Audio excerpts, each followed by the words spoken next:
gusto ko kumain ngayon ng tinola, yung marami sayote. Sayote? Di ba papaya nilalagay sa tinola? Papaya, sa tinola, kadiri ang diputa. Tanga.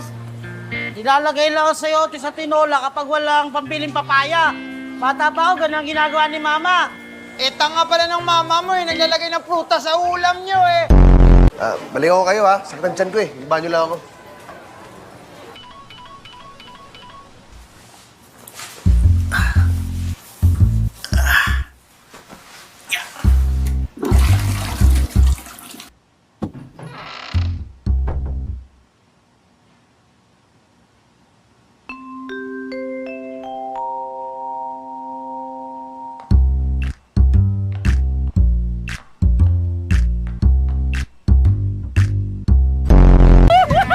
Ayaman natin! Ang dami natin pera tatatong niyeng!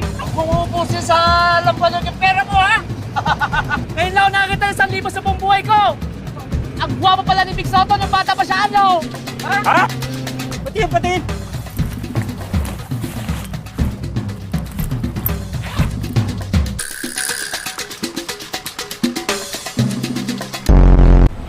Ilan? Tatlo.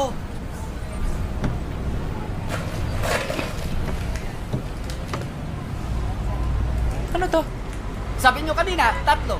Ayan, tatlo yan. 100 ang isa, 300 lahat yan. Ha? Ano? Diyos, 100 isa? Oo. Hindi naman kami bibili ng Diyos ah. Tsaka kalalami ko, doktor ka eh. Eh wala na. Tinusok ko na yung straw eh.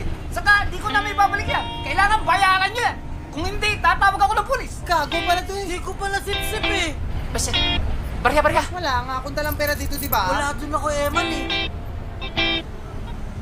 Nikoy, gusto mo sumali sa grupo namin, di ba? Oo. O, 300 membership fee. Uy! Nasaan boss mo? Sino? Si Badyaw o si Bulag? Si Badjaw. Malis. Eh si Bulag. Malis din. Uy, teka. Saan nagpunta? Sino? Si Badyaw o si Bulag? Si Badjaw. Di ko alam eh. Eh si Bulag. Di ko rin alam eh. Anong oras umalis? Sino? Si Badyaw o si Bulag? Si Badjaw nga. Di ko alam eh. Eh si Bulag. Di ko rin alam eh. Sige. Abangan na lang namin sa loob. Sino? Si Badyaw o si Bulag? Uy! Ano ba?